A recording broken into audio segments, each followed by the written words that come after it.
কিরকম ভূমিকাটা থাকবে, বিশেষ করে আজকের অধিবেশনের ভূমিকাটা ক্যামেরায় পাই?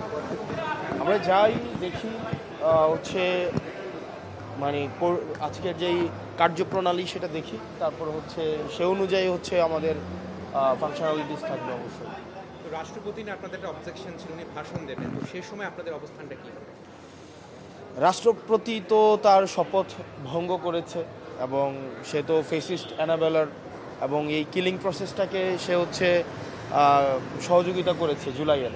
তো সেই জায়গা থেকে তার মোরাল তো কোনো গ্রাউন্ড নাই আজকে জুলাইয়ের মধ্য দিয়ে অর্জিত এই পার্লামেন্টে সে ভাষণ দেওয়ার। দেখি আমরা সাংগঠনিকভাবে বা আমরা অ্যাজ এ দলগতভাবে আজকে আমরা কি স্টেপ নেই আপনারা দেখতে পাবেন। কত সংসদে যাচ্ছেন, কেমন সংসদ করতে চান? অবশ্যই এটা ফাংশনাল আমরা একটা পার্লামেন্ট চাই, যেই পার্লামেন্টে জাতির সকল সমস্যার সমাধান হচ্ছে এই পার্লামেন্ট থেকে উঠে আসবে। অংশগ্রহণমূলক একটা পার্লামেন্ট আমরা চাই। আপনি যেটা বলেছেন সংবিধান অনুযায়ী রাষ্ট্রপতি ভাষণ দেওয়ার কথা, আমরা দলগতভাবে এই বিষয়গুলো নিয়ে আমরা কথা বলবো। ভালো থাকবেন। আসসালামু আলাইকুম।